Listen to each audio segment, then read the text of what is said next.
अच्छा, ठीक।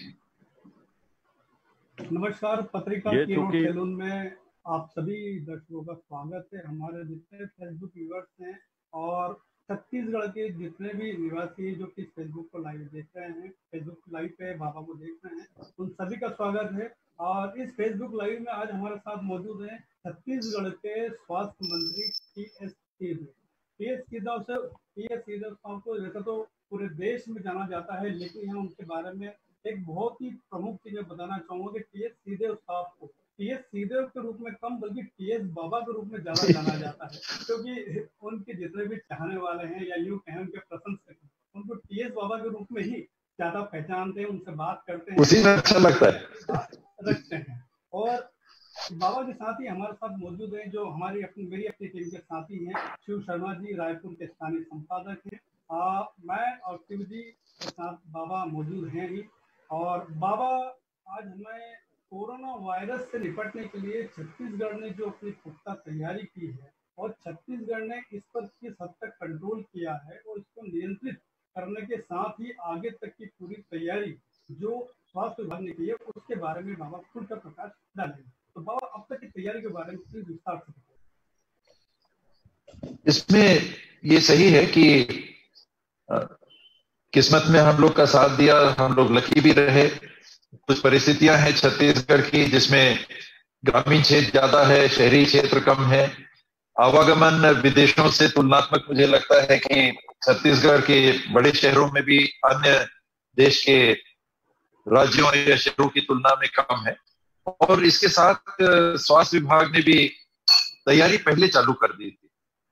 जो वैश्विक स्थिति सुनने में और समझने में आ रही थी, चाइना से जैसे ही वायरस के विद्यमान होने और फैलने की बातें आने लगी थी कि बहुत तेजी से ये संक्रमण हो रहा है, और राष्ट्रीय और अंतर्राष्ट्रीय स्तर के विशेषज्ञ कहने लगे थे कि ये फैलेगा, बड़ी मात्रा में फैलेगा, पूरे विश्व में फैलेगा, भारत में भी आएगा, और इसका इलाज हमारे पास नहीं है। दुनिया में इसका कोई इलाज नहीं है। जो वायरस है, इसका कोई काट विश्व में दवाई के रूप में, वैक्सीन के रूप में नहीं है। ये जब हम लोगों ने प्रारंभिक दिनों में ही सुना और समझा, तो लगा कि हमको तैयारी कर लेनी चाहिए कि ना जाने कब ये परिस्थिति हमारे बीच में आए। और सामानों की खरीदी की क्रिया के साथ में प्रशासनिक अमले को जगह में बैठाना, ये जनवरी में ही चालू हो गया था छत्तीसगढ़ में। और 26 जनवरी की तैयारी जैसे ही खत्म हुई, पूरा प्रशासनिक अमला, ये राष्ट्रीय पर्व है, उसमें लगा रहता है, 4-5 दिन 6 दिन कम से कम पूरी तैयारियों में लगा रहता है। तो जैसे ही 26 जनवरी की परेड समाप्त हुई, उसकी तैयारियां पूरी हुई, उसकी प्रस्तुति हुई, 27 तारीख को ही हम लोगों ने कलेक्टरों के अध्यक्षता में रैपिड रिस्पांस टीम का गठन कर दिया था, क्योंकि ये भी स्पष्ट था कि ये स्वास्थ्य विभाग इसको डील नहीं कर पाएगा। अगर हमको नागरिकों तक पहुंच के उनको नियंत्रित भी करने की जरूरत पड़ेगी, तो राजस्व विभाग और पुलिस विभाग का भी पूरा सहयोग स्वास्थ्य विभाग को लगेगा। तो वो सहयोग प्रारंभिक दिनों से ही जो चालू हुआ, वो आज तक बरकरार है। एक कड़ी बन गई, प्रशासनिक एक कड़ी बन गई, जिसमें हर जिले में कलेक्टर की अगुवाई में सभी विभागों का समन्वय हम लोगों ने चालू किया। इसमें प्रमुख रूप से राजस्व विभाग के साथ पुलिस विभाग, पंचायत विभाग, खाद्यान्न विभाग और स्वास्थ्य विभाग तो रहता ही है, और अर्बन डेवलपमेंट विभाग, ये 5-6 विभाग थे जिनका समन्वय बहुत जरूरी था। और उसको समझ के हम लोगों ने कलेक्टर की अध्यक्षता में जो रैपिड रिस्पांस टीम चालू की, वो क्रिया आज तक काम आ रही है। वो चैनल एक बन गया है और सुचारू रूप से काम कर रहा है। इसमें जब ये लगने लगा कि ये स्थिति आएगी ही, तो सबसे जरूरी था, हमारे पास डॉक्टर्स की कमी रहती है, नर्सेस की कमी रहती है, बाकी स्टाफ की कमी रहती है, संसाधन की भी कमी है। तो उसके ट्रेनिंग की तैयारी की जो लिमिटेड है, हमारे सामने शुरू में ही ये विकल्प, ये चॉइस हमारे सामने था, ये स्थिति हमारे सामने थी कि सीमित संसाधनों से, सीमित मानव संसाधनों से जो स्वास्थ्य की सेवाएं आप दे रहे हैं, वो भी पूरी तरह से आप नहीं दे पाते, क्योंकि राज्यों में जो स्वास्थ्य विभाग में इन्वेस्टमेंट है, देश में हो चाहे विदेशों में है, कम है, तुलनात्मक बहुत कम है जितना होना चाहिए उससे। तो इन बातों को जानते हुए कि हमारी सामान्य क्रियाएं भी प्रभावित होंगी, फिर भी कोविड के लिए अगर तैयारी करनी है, एक ऐसी महामारी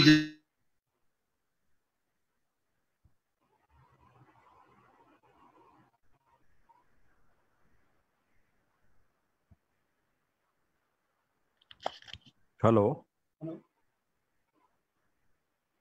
हाँ बाबा साहब की आवाज नहीं आ रही है। डॉक्टर्स ये कोविड का काम करेंगे, नर्सिस कोविड का काम करेंगे, लेबोरेटरीज या टेक्नीशियन कोविड का काम करेंगे और बाकी लोग बाकी काम को देखते रहेंगे। तो बहुत नीचे जिला स्तर से हमने इस व्यवस्था को नहीं जाने दिया। शुरू दिनों में हमने सीएचसी को भी, सामुदायिक स्वास्थ्य केंद्र तक उतरने की सोची थी, लेकिन फिर उसको रोक दिया कि कोविड की जो फैसिलिटी है इसको जिले स्तर तक हम पहले रखेंगे और सीएचसी, पीएचसी, सब हेल्थ सेंटर, मितानिन, इनको डायरेक्ट कोविड के इन्वॉल्वमेंट से हम लोगों ने पृथक रखा।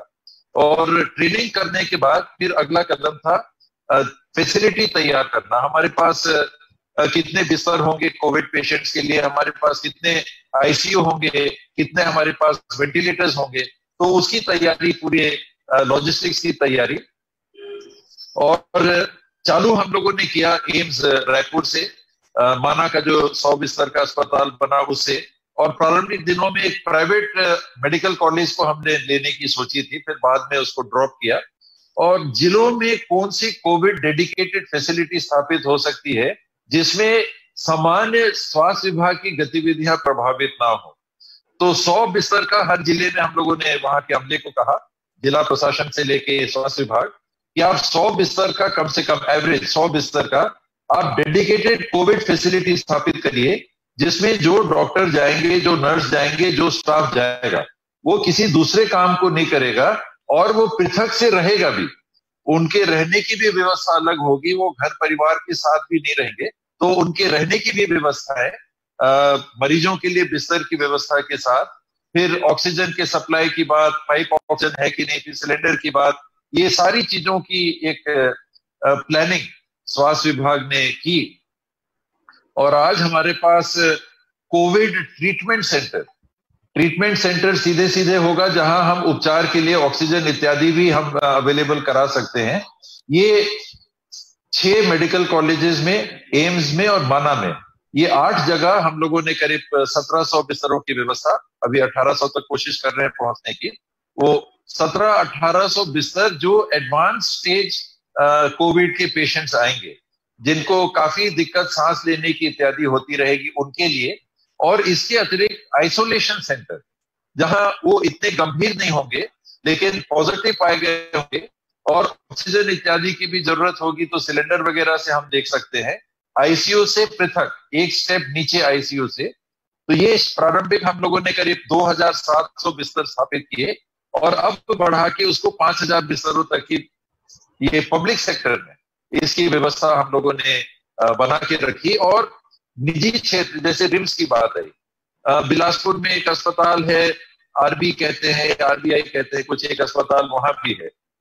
रायपुर में भी कई प्राइवेट सेक्टर के लोगों ने आके हम लोग को कहा था कि हमारे ये अस्पताल को आप चाहो तो ले लेना, हम पूरा अस्पताल दे देंगे। 100 बिस्तर का अस्पताल है, एम्स के पास 200-300 बिस्तर का अस्पताल है। तो ये विकल्प के रूप में हमने आज भी उसको रिजर्व में रखा है। और सरकारी तंत्र में आइसोलेशन से लेके और ट्रीटमेंट तक के करीब 2966 ट्रीटमेंट, जहां ट्रीटमेंट हम सीधे दे सकते हैं, और आइसोलेशन ये शेष समझने की करीब 4000 प्लस बिस्तरों की व्यवस्था। तो ये मोटा मोटी ये तैयारी थी, जहां ट्रेन्ड डायरेक्ट मेडिकल स्टाफ आपको अटेंड करेगा। इसके अतिरिक्त क्वारंटीन की व्यवस्था थी, जिसमें पहले विदेश से या बाहर से लोग आ रहे थे, एक होटल भी ले लिया था, कुछ पंचायत विभाग का, कुछ वन विभाग का, इनके अमलों को लेके हम लोगों ने क्वारंटीन सेंटर्स बनाए थे। और जब संख्या ज्यादा होने लगी और गांवों तक, शहरों तक जाने की बात आई, तो हर गांव में, हर शहर में होम क्वारंटीन की व्यवस्था हम लोगों ने कराई। घरों का पहचान करवाया कि यहाँ पर अगर बाहर से कोई लोग आए हैं तो इनको देख रेख में हम लोगों ने रखा है, तो गांव को भी जानकारी रहे, सबको जानकारी रहे कि इनकी देख रेख हम कर रहे हैं। तो करीब 1,05,000 एक समय ऐसे नागरिक छत्तीसगढ़ में हो गए थे जो होम क्वारंटीन में रखे गए। तो ऐसी व्यवस्था बना के और फिर लगातार उनसे संपर्क करने का प्रयास, ये जो चिन्हांकित लोग हो गए जिनको हम लोग देख रेख में रख रहे थे, कोई ना कोई व्यक्ति रोज उनसे पूछे कि आज आपकी तबीयत कैसी है, अगर कोई लक्षण ऐसे दिखने लगे कि नहीं अब इनकी खांसी बढ़ रही है या बुखार है, तो टेस्ट कर लेना, और टेस्ट अगर पॉजिटिव पाया जाता है तो फिर उपचार के केंद्र में पहुंचाना, जो अभी तक एम्स है। तो छोटे में प्रयास बहुत हुआ, लेकिन छोटे में और सभी विभागों का, किसी घर में जाते थे तो एक पुलिस के साथी भी रहते थे, एक राजस्व विभाग के साथी भी रहते थे, स्वास्थ्य विभाग के साथी भी रहते थे, ऑनलाइन कॉल सेंटर स्थापित थे, उन लोग फोन से डेली लोगों से पूछते थे कि आज आप कैसे हो, तबीयत कैसी है। ये कोशिश हम लोगों ने जी, तैयारी तो बहुत अच्छी रही। एक टेस्टिंग सेंटर था पूरे देश में, पुणे में एक टेस्टिंग सेंटर था, और कहीं देश में टेस्टिंग सेंटर ही नहीं था। तो उसकी मांग शुरू से, क्योंकि लगने लगा था कि पुणे में कितने सैंपल भेजेंगे, उतना समय लगेगा, वहां की संख्या सीमित होगी, टेस्ट करने की, सैंपल लेके टेस्ट करने के किट्स देश में उपलब्ध नहीं थे। तो ये सबकी हम लोगों ने केंद्र सरकार से भी लगातार बात की, और शनै शनै अब ये स्थिति हो गई थी कि जहां एक टेस्ट सेंटर से हमने चालू किया था, फिर नागपुर में दूसरा बना।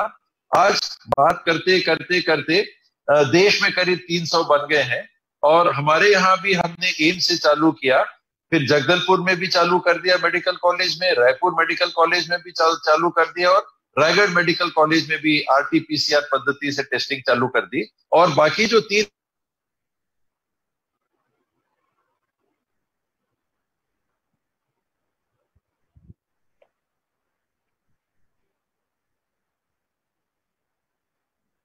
राजनांदगांव, बिलासपुर और अंबिकापुर, ये तीनों मेडिकल कॉलेज में भी लैब स्थापित हो जाएंगे। और साथ में रैपिड टेस्टिंग किट का जो सर्वेलेंस टूल है, ये टेस्ट नहीं है, ये छानबीन के लिए है। ठीक जैसे हम थर्मल सेंसर से स्कैन करके कि बुखार तो नहीं है आपको, तो बुखार से कोविड तो नहीं पता चलता, लेकिन कुछ तो लक्षण है, तो वैसे ही रैपिड टेस्टिंग किट की हमने पहल की। 1 अप्रैल को चिट्ठी लिखी थी, 4 अप्रैल को ICMR ने उसको देश में लागू करने के लिए निर्णय लिया, और बीच में उठाओ चढ़ाओ उतार चढ़ाओ उतार चढ़ाओ इसमें रैपिड टेस्टिंग किट में आया। किसी ने आपत्ति की, फिर उसको रोका गया, फिर उसको वापस लिया गया सामान, फिर इनको माना गया, उससे काम चलना। तो इस प्रक्रिया से होके हम लोग कोशिश कर रहे हैं कि जो प्रभावित ग्रुप है, जो सबसे ज्यादा सेंसिटिव ग्रुप है, जिसको हम एक ILI कहते हैं, इन्फ्लुएंजा लाइक इलनेस, उससे पीड़ित लोग हैं, तो उनके तक पहुंच के पता करना, क्योंकि उनको कोविड आसानी से हो सकता है। जो सारी, अब नाम सारी पड़ गया, तो सीवियर एक्यूट रेस्पिरेटरी इलनेस, तो वो अगर किसी को है तो वहां तक पहुंचना, हार्ट ट्रबल किसी को है तो वहां तक कोशिश करके लोकेट करना कि आप लोग कैसे हो, कोई लक्षण तो नहीं आ रहे। निमोनिया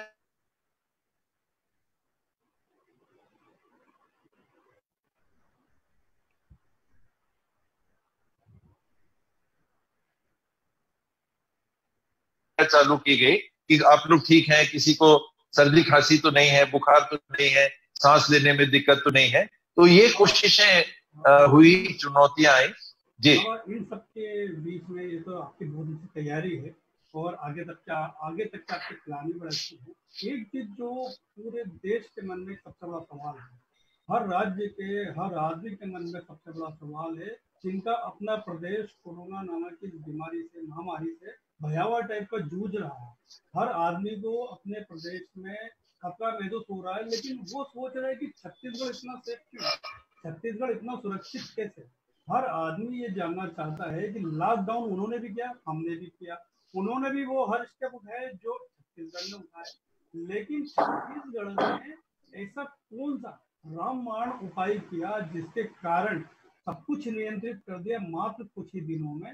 सेकंड लॉकडाउन खत्म होते होते तो हम काफी अच्छी स्थिति में, ऐसा क्यों? इसमें उनको देख लें, जिन बातों को शुरू में कहा गया कि तैयारियों को भी देख लें, और दूसरा लक फैक्टर को भी ले लें। तीसरा, जो मैंने शुरू में बोला कि आना जाना यहाँ तुलनात्मक कम है, बाहर से लोगों का आना जाना, विदेश से आना जाना लोगों का कम है।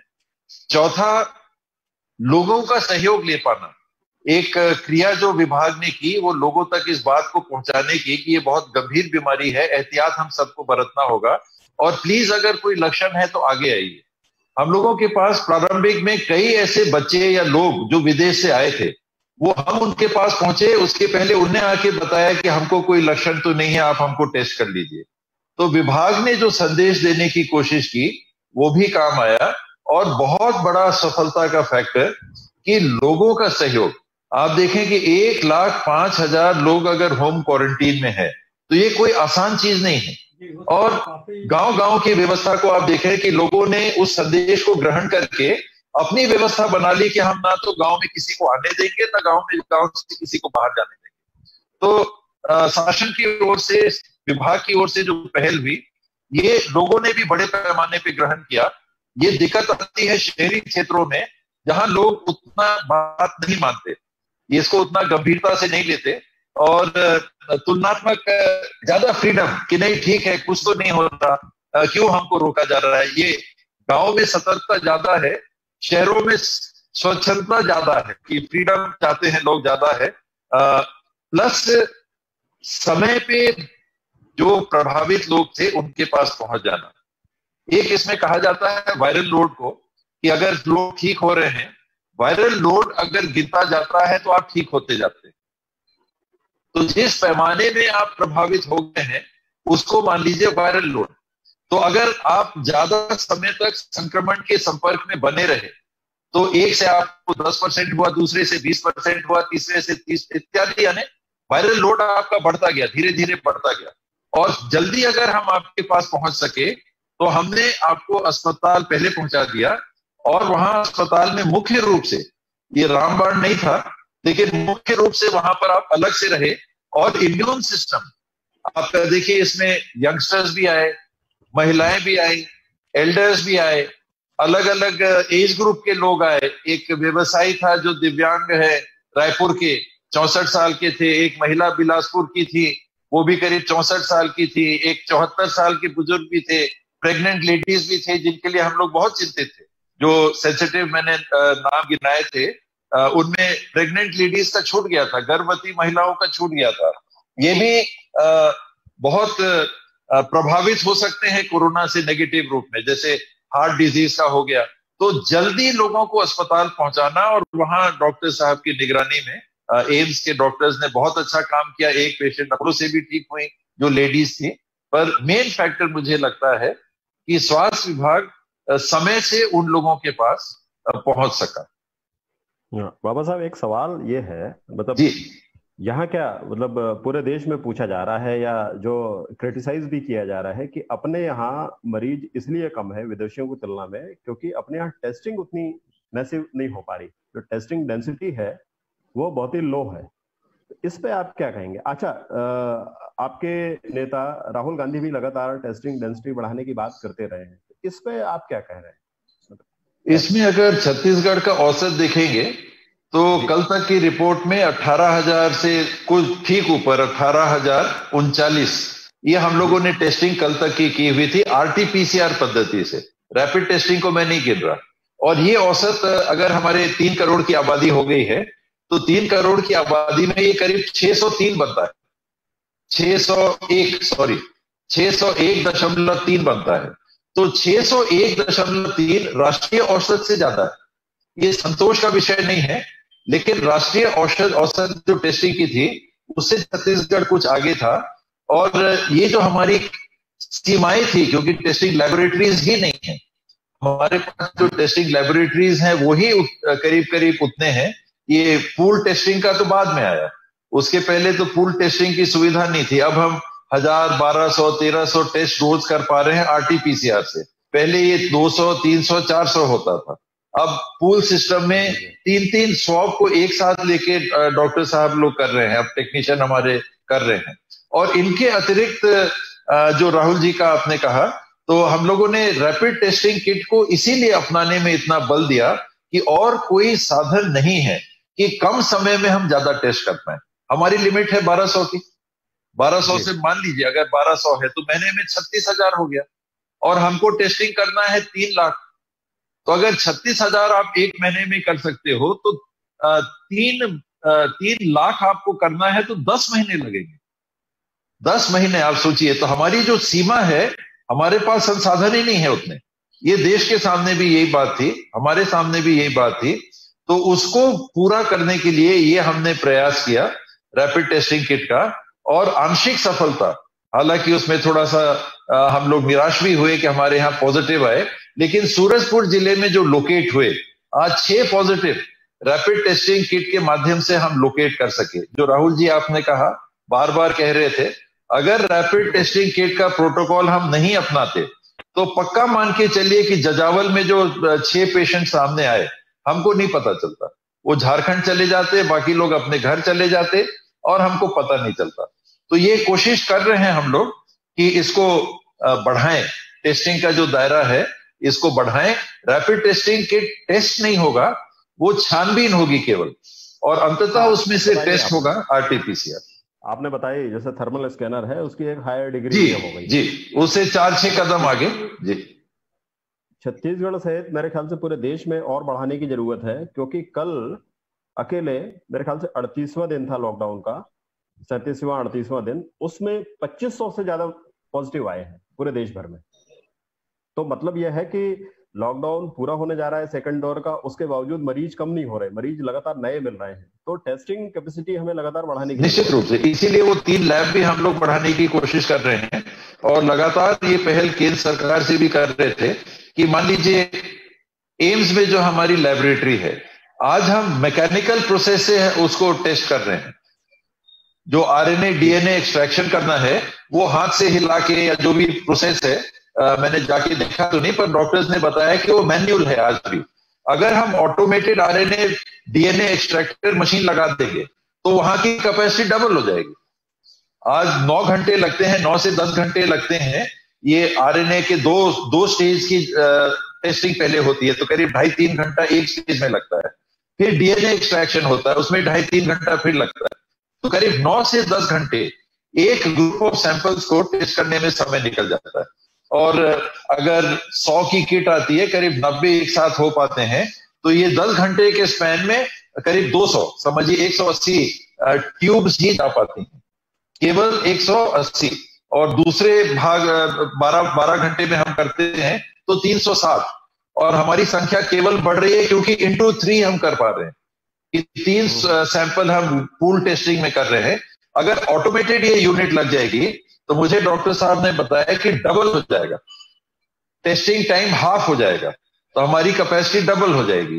तो ये लगातार पहल हो रही है। एक मशीन आई कलकत्ता से, वो फेल हो गई, एम्स ने उसको बुलाया था, फिर एक मशीन सिंगापुर में फंसी रही। तो हम लोग अपने तरफ से पहल कर रहे हैं, निवेदन कर रहे हैं केंद्र सरकार को भी अपने माध्यम से भी कि इसको प्लीज अवेलेबल करा दीजिएगा, तो कैपेसिटी बढ़ जाएगी। पहले टेस्टिंग किट भी नहीं थे, केवल virology institute of national virology institute है, वही टेस्टिंग किट बनाता था आरटीपीसीआर। फिर 2 प्राइवेट कंपनीज को पास किया गया जिनकी करीब 100% गुणवत्ता है, टेस्ट में रिलायबिलिटी है, ये माई लैब्स और एक और है, वो पिक्चर में आए। तब उनकी कैपेसिटी आई तो 1 लाख यूनिट फिर उन लोग बनाने लगे एक दिन में। तो ये क्रिया चलती गई, एक्चुअली धीरे धीरे धीरे धीरे ये होता गया, लेकिन अब बढ़ रहा है, मतलब टेस्टिंग अब बढ़ेगा। हम पीछे पिछले 2 महीने में देश ने बहुत कुछ सीखा भी है और बहुत कुछ नई चीजें भी स्टार्ट की हैं। मतलब जैसे आपने बताया कि 1 लैब थी पुणे में, अब आप कितनी लैब, 300 लैब, 300 टेस्टिंग लैब है, 300 टेस्टिंग लैब है। 4 तो अपने छत्तीसगढ़ में हो गई, 5 हो गई। अच्छा बाबा, एक लगातार सवाल उठ रहा है कि एम्स में ही सारे मरीजों का इलाज क्यों हो रहा है? जो हमने दूसरे हॉस्पिटल बनाए हैं, जैसे माना में बनाया 100 बेडेड कोविड हॉस्पिटल, और मेडिकल कॉलेज में भी, तो वहां क्यों नहीं कर पा रहे हैं? मतलब अभी क्यों नहीं कर रहे हैं अपन इलाज वहां? ये अन्य जगह के जो डॉक्टर हैं ये भी आतुर हैं कि हमारे पास पेशेंट्स भेजें। शुरू में हम लोगों ने जब एम्स के साथ चर्चा की थी और बाकियों के साथ चर्चा की थी, तो ऐसा ना हो कि ये केंद्र सरकार की इकाई है तो हम उन्हीं के ऊपर भार तो नहीं डाल रहे।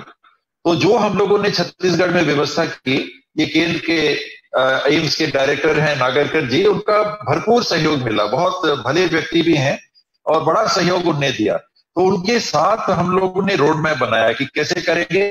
पहले हम लोगों ने कहा कि एक साथ अभी एम्स में जा रहा है, बेटर इंस्टीट्यूट है, चलिए हम एम्स में भेजेंगे। लेकिन कितने पेशेंट? एम्स को भी लगेगा कि आप तो हमारे ऊपर बोझा डाल रहे हो। ये हम लोग की बात हुई, आपस में बात हुई कि एम्स को ऐसा तो नहीं लगेगा कि जो आ रहा है हमारी कल मत्थे आप डाल दे रहे हो, बाकी जगह आप ले ही नहीं रहे हो, जो आएगा एम्स, जो आएगा एम्स। तो हम लोगों ने आपस में तय किया कि चलिए 10 या 20 जब पेशेंट हो जाएंगे, 21वां आएगा तो हम माना में भेज देंगे। ये आपस में बात हुई। फिर डॉक्टर साहब लोग बैठे और उन लोगों का ये कहना था कि ज्यादा एक्सपोजर मत दीजिए। आप 10 पेशेंट्स को 10 जगह ले जाएंगे तो 10 जगह के डॉक्टर्स और नर्सिंग स्टाफ एक कोविड पेशेंट से एक्सपोज होंगे और वहां फैलने की संभावना भी बन जाएगी, उनमें भी कोविड आने की संभावना बन जाएगी।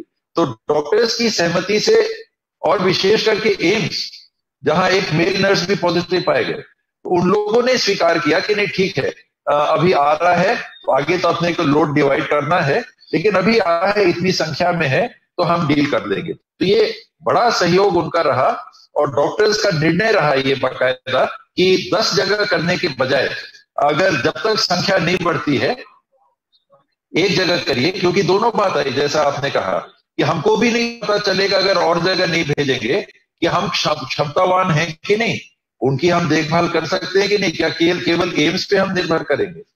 और एम्स चालू हुआ था 100 बिस्तर से, फिर उन्होंने कहा कि हम 200 कर देंगे, फिर उन्होंने कहा कि हम 500 तक ले जाएंगे। तो इतना सहयोग उनका मिला कि जहां केवल 100 बिस्तर उनके जिम्मे में था, उन्होंने पहले 200 की स्वीकृति दी, फिर आगे आके उन्होंने कहा कि नहीं 500 तक भी होगा तो हम डील कर लेंगे। तो ऐसा बहुत अच्छे टीम वर्क से छत्तीसगढ़ में हम लोगों ने काम किया और कोई दूसरा कारण नहीं है। ये एक टेक्निकली अप्रूव्ड डिसीजन जो डॉक्टर साहब के बीच में था, उस कारण से हम लोगों ने ऐसा होने दिया और कोई बात नहीं। बिल्कुल सही बात। निश्चित रूप से एम्स की तो बहुत महत्वपूर्ण भूमिका है इस पूरी वर्किंग में। एक और जो सबसे महत्वपूर्ण सवाल अभी इन दिनों आ रहा है सामने, वो यह है कि स्टूडेंट्स को तो हम सफलतापूर्वक ले आए कोटा से, बाकी दूसरे प्रदेशों से भी लाने की तैयारी चल रही है, लेकिन इन सबके बीच में कम से कम 1.5 लाख या 2.25 लाख के करीब श्रमिक है, मजदूर है, जो हमारे दूसरे स्टेट से नहीं है, हालांकि वो भी इसी प्रदेश के हिस्सा हैं। लेकिन ऐसी स्थिति में क्या उनको लाने का निर्णय उचित है या अनुचित है, क्या, या फिर उनको अगर लाया जा रहा है तो क्या उनकी जांच के लिए पर्याप्त संसाधन है हमारे पास? इसमें बात भावना की होती है और सरकार को भी अंततः जनप्रतिनिधि है, लोगों की भावनाएं और उनके दबाव के सामने कभी कभी झुकना पड़ जाता है। और कोटा के जो बच्चे आए वो भी उसी एक तरह से कहिए भावनात्मक दबाव, बच्चे वहां रो रहे हैं, वो फेसबुक में, आज हम लोग भी फेसबुक में हैं, वो फेसबुक में अपनी पिक्चरें भेज रहे थे कि हम यहाँ हैं, कोई रो रहा है, कोई ये है। तो दबाव इतना बन जाता है कि अंततः आपने देखा कि केंद्र सरकार की अनुमति के बगैर यूपी की सरकार ने बसें भेजना चालू कर दिया। टीवी में बाकायदा टीवी में आने लगा कि 200 बसें यूपी से निकल गई हैं। हम लोग अपने बच्चों से संपर्क में थे, कई पेरेंट्स भी लगाते थे, हम लोग उनको समझा रहे थे कि थोड़ा सा रुकना है, अभी क्लियरेंस नहीं हुआ है देश में। उन लोगों ने कहा बाबा आप तो ऐसा बोल रहे हैं, और वो यूपी सरकार तो 200 बस भेज रही है। तो ये व्यवस्थाएं जब इस प्रकार से होने लगी तो और दबाव बन गया कि भाई यूपी की बस जा सकती है तो छत्तीसगढ़ की सरकार नाकाबिल है क्या, कि वो योगी जी हैं 200 बस भेज दे रहे हैं। और वो बुरा मत मानिएगा, मैं पार्टी की बात नहीं लाना चाहता था, लेकिन लोगों की मानसिकता की अच्छा है कि वो भाजपा तो उनने कर लिया। और संजोग देखिए क्या हुआ कि उत्तर प्रदेश के बाद बस कहां से गई, गुजरात से और मध्य प्रदेश से, वो भी दोनों सरकार में भारतीय जनता पार्टी से। तो ये मैं इसमें बिल्कुल राजनीति से कोई ताल्लुक नहीं रखता कोविड के सिलसिले में, लेकिन ऐसा दबाव लोगों की तरफ से बनने लगता है कि आप लोग इससे, क्योंकि आप कांग्रेस के हो, आप क्यों नहीं कर रहे। तो सरकार को अंततः उस दबाव के सामने झुकना पड़ा। बेहतर व्यवस्था होती कि जो जहां है वहीं रहता और वहीं उनकी अच्छे से देखभाल होती, वो कहीं ज्यादा बेहतर रहता, क्योंकि जो जहां था वो कंटेन्ड एनवायरनमेंट में, कौन कहां पर किस हालात में है सबको मालूम है। अब जो जहां से आएंगे तो एक पूरे नए एनवायरनमेंट से होके आएंगे, ना जाने कहां संक्रमण हो जाए। उनको तो हम लोग चलिए सुरक्षित, मुख्यमंत्री जी ने इंतजाम किया, सरकार ने इंतजाम किया, 90-95 बसें भेज दी, बसों में डिस्टेंसिंग कर दिया, बहुत चिंताएं थी। कि बच्चे लोग कैसे रहेंगे, सट के आएंगे कि एक दूसरे के कंधे पे सिर में सो के आएंगे, कैसे आएंगे बच्चे। हम लोग के दिमाग में यही सारी बातें थी। जवाबदारी तो हम लोग की होती, झुके तो हम भावना के सामने, लेकिन अंततः लोग ये नहीं कहते कि भाई आपने क्यों लाया। अगर कुछ खराब होगा तो लोग यही कहेंगे कि क्यों किया आपने, हमने तो बोला था लेकिन हमारी बात क्यों मानी आपने, अगर उससे खराब हो सकता था। तो ये जनप्रतिनिधियों के सामने बहुत बड़ा चुनौतीपूर्ण निर्णय लेने के मौके आ जाते हैं, जहां फिर आपको ये रिस्क लेना पड़ता है। ये रिस्क है, हमने रिस्क लिया कि उनको भी लाए, उनके बीच में भी संक्रमण हो सकता था और उनके माध्यम से जहां ला रहे हैं वहां भी संक्रमण फैल सकता था, पर लाया गया। आना जाना अब शुरू होगा, क्या जी, आपको नहीं लगता बाबा ये सबसे बड़ा रिस्क है? बहुत बड़ा। मैंने तो इसीलिए इसको इतने डिटेल से बताया। ये तो लॉकडाउन से ही बड़ी चुनौती लग रही है।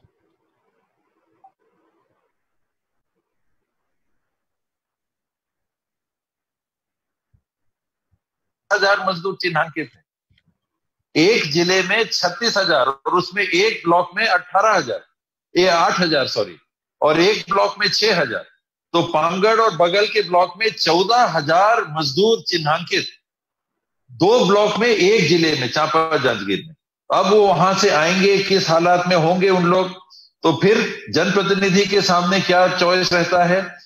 पब्लिक के मन में आप बच्चों को तो ले आए, ये मध्यम वर्गीय परिवारों के बच्चे थे तो आप उनके दबाव में आ गए, आपने उनका कर लिया। हमारी आपने सुध नहीं ली, हम गरीब हैं, हम मजदूर हैं।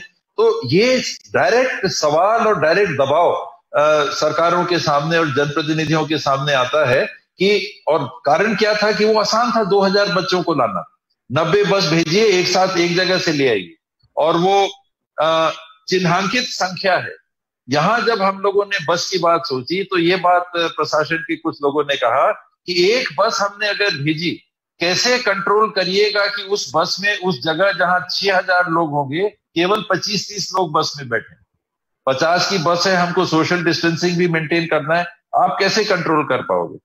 उस चढ़ जाएंगे सब कोई बस में कि एक बस छत्तीसगढ़ की आई है, सबसे हम पहले, तो बस में भी एकदम ठूस के हम लोग खड़े हो जाएंगे, ऊपर भी बैठ जाएंगे, यानी इसको हम कैसे कंट्रोल करेंगे। तो ये सारी बातें, जी ये सारी बातें, क्योंकि आपने कहा कि फेसबुक के में सब कोई है, तो मैं बांटना चाह रहा हूं कि जो निर्णय करने वाले होते हैं उनके सामने ये जानते हुए ये विकल्प आते हैं कि अब प्रबंधन कैसे करना।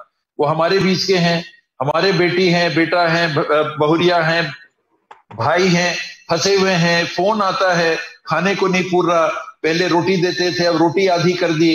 उस हालात में हम क्या निर्णय लें, संक्रमण भी फैल सकता है और वहां भी वो गंभीर हालात में हो सकते हैं। तो वैसी स्थिति में ये निर्णय। एक बड़ा अच्छा सवाल आ रहा है, हालांकि कई लोग पूछ रहे हैं, सबका एक ही सवाल है, मतलब खासकर जो कहना चाह रहे हैं उनका मतलब ये है कि कोरोना के साथ देश को कब तक जीना पड़ेगा।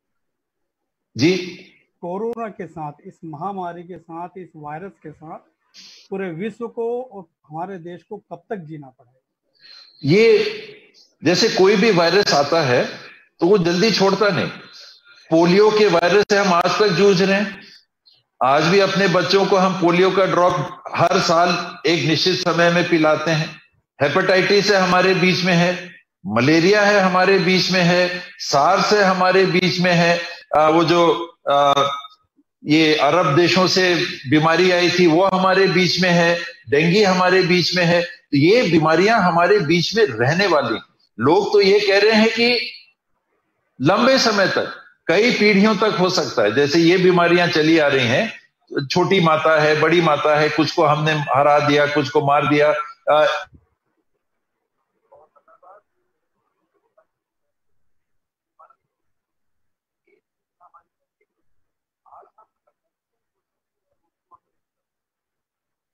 रहने वाला है, हमको इसके साथ जीना सीखना पड़ेगा और खास करके बहुत एहतियात बरतने पड़ेंगे जब तक वैक्सीन या दवाई विकसित नहीं हो जाती। और वैक्सीन और दवाई को बहुत जल्दी अगर होगा तो विशेषज्ञ कह रहे हैं 6 महीना, अगर किस्मत दुनिया की अच्छी है 6 महीना, नहीं तो 12 से 18 महीने लग सकते हैं ये वैक्सीन बनने में। तो ऐसे रहना है कोरोना के साथ, ये छोड़ेगा नहीं, ये प्लीज मैं सबसे कहूंगा कि इस बात को समझ लीजिए, जान लीजिए और स्वीकार कर लीजिए कि लॉकआउट से कोरोना भागेगा नहीं। उसके संक्रमण को हम रोक सकते हैं। जो हमने रोका, देश में अगर लॉकआउट हुआ तो संक्रमण को हमने रोका। अब देखिए कि लॉकआउट में भी कैसे बढ़ रहा है। अगर लॉकआउट नहीं होता तो कितना बढ़ता। अभी 2000 कुछ आपने कहा कि इतना मरीज हमारे पास आए हैं। कल 2500 आए। 2500 तो 2500 अगर कल आंकड़ा आया है लॉकडाउन के बाद भी, तो ये प्रमाण है इस बात का कि कोरोना हमारे बीच से नहीं जा रहा। हमको ये संख्या को नहीं बढ़ने देना है, इस संक्रमण को हमको चेक करना है। इसीलिए जब भी बाहर जाएंगे तो आने वाले 6 महीना के कोई भी व्यक्ति जो घर से बाहर निकले, प्लीज मास्क के बिना नहीं तो कोरोना को फैलना या फैलाना हम उसके भागीदार बन सकते हैं। हमको हो सकता है, हम दूसरे को दे सकते हैं। हाथ धोना, दूरी रखना, गले नहीं मिलना 6 महीने प्लीज यार दोस्त। और मैं आगे नहीं जा रहा हूं, लेकिन गले नहीं मिलना, रिस्क लेके ही, पूरा रिस्क लेके ही गला मिलना। वैसा मत हो कि अरे दोस्ती है, दोस्ती में गले मिलेंगे, जो होगा देखेंगे। तो ये बचना, हाथ नहीं मिलाना, ये हमारे जीवन का new reality, new way of living कह लीजिए कि ये नया तौर तरीका हमारे पांव भी पड़ना है। तो मैं कहूंगा थोड़े दूर से। सही है, सही है जी। तो ये भी कह सकते हैं बहुत अच्छी बात है बाबा साहब। बजट बनाते हैं, हम अपने घर का राशन लाते हैं या दूसरी चीजें लाते हैं, तो शायद उसी में मास्क और सैनिटाइजर्स का भी बजट हमें बनाना पड़ेगा। सैनिटाइजर का छोड़ दीजिए, साबुन, सैनिटाइजर से कहीं कारगर साबुन रहेगा। और सैनिटाइजर में मैं तो उतना टेक्निकली साउंड नहीं हूं, लेकिन लोग कह रहे हैं कि ज्यादा सैनिटाइजर के यूज से केमिकल रेसिड्यू भी बच सकता है, हाथ में रह सकता है। तो बेस्ट ऑप्शन है साबुन। शिव जी, एक आपसे बहुत महत्वपूर्ण सवाल पूछना चाह रहे हैं अभी। जी शिव जी। नहीं, मैं तो केवल ये बोलना था, ये बहुत अच्छी बात है कि आने वाले समय में कोई इलेक्शन नहीं है तो सामाजिक मेल जोल का इतना ज्यादा चांस रहेगा नहीं। बड़ा अच्छा है, पॉजिटिव है ये। नहीं, दूर से वोट मांग लेते हैं, उसमें मास्क पहन के वोट। और उस समय चुनाव में जो होता है तो उस समय मास्क वितरित होंगे खूब। अगला चुनाव हो सकता है कि मास्क दिए जाए काफी। उसमें कोई अंदर कहीं छुपा हुआ रहेगा। बिल्कुल सही। आपकी तरफ से और कोई महत्वपूर्ण सवाल है? मैं एक ये सवाल ये पूछने वाला था, हालांकि बाबा साहब ने उसका जवाब दे दिया कि जैसे ही कल घोषणा हुई है लॉकडाउन 3 की, तो उसकी उपयोगिता पे बहुत सारा सोशल मीडिया में सवाल उठने लगे। अब चूंकि आपने जवाब दे ही दिया है तो मैं उससे आगे बढ़ जाता हूँ। जो छत्तीसगढ़ का जो क्लासिफिकेशन हुआ है बाबा साहब, वो थोड़ा सा डाउटफुल है। टोटल एक तो उन्होंने 27 जिले लिए हैं, एक जिला रेड जोन में है, एक ऑरेंज जोन में है, और 25 जिले जो है ग्रीन जोन में रखे हैं। 28वां जिला जो है पेंड्रा, गोरेला, मारवाही, वो उनने छोड़ दिया है। प्लस जहां सूरजपुर में 6 पेशेंट हैं उसे उनने रख लिया है ग्रीन जोन में। इसको लेके कोई कम्युनिकेशन आप लोगों का, या क्या डिसीजन लेंगे आप? जी शिव जी, वो कट गया था जी। अच्छा, कट गया था, ओके। हाँ, मैं ये कह रहा था कि जो गृह विभाग ने, अभी आवाज आ रही है मेरी? अब इस तरफ कम्युनिकेशन कट गया।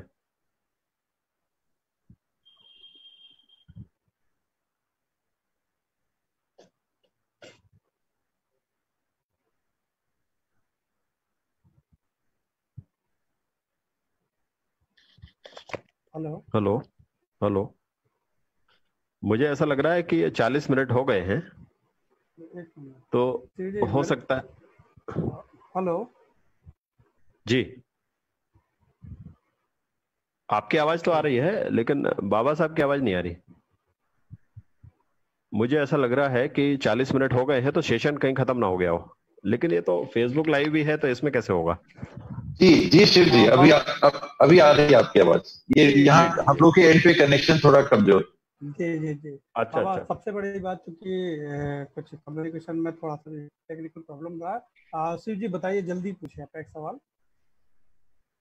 हाँ, मैं ये कह रहा था बाबा साहब कि जो क्लासिफिकेशन किया है इनने रेड जोन, ग्रीन जोन और ऑरेंज जोन का, तो उसमें छत्तीसगढ़ को लेके एक जिला एक तो गायब कर दिया है, गौरेला पेंड्रा मारवाही।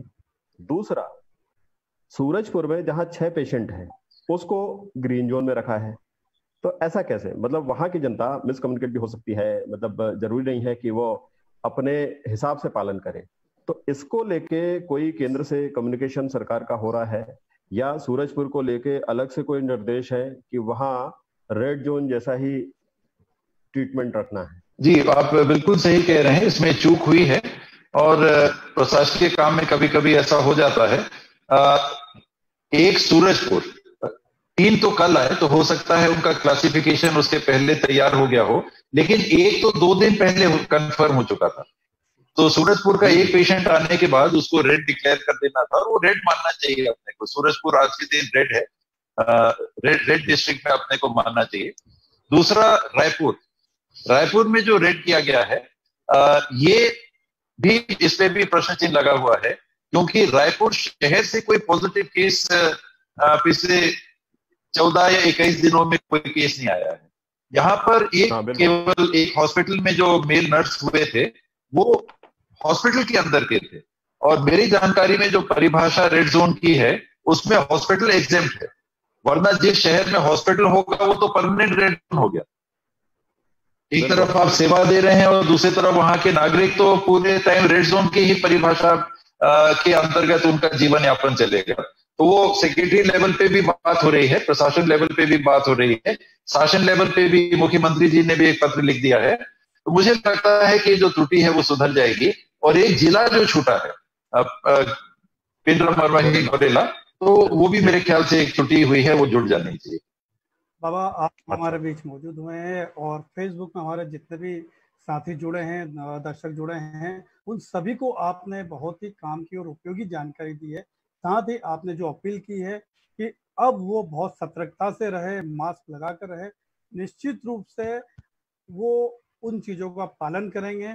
आप आए बाबा, इसके लिए बहुत बहुत धन्यवाद। आपने मौका दिया राजेश जी। थैंक यू शिव जी। धन्यवाद बाबा। नमस्कार। नमस्कार।